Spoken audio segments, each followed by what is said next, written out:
I don't understand why you have some problems, Pakistan and Indian persons, because I'm sure that Pakistan, Indian and any world don't want war.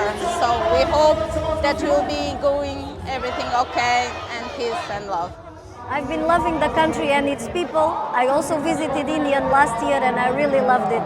I really believe both countries will find their way to find peace.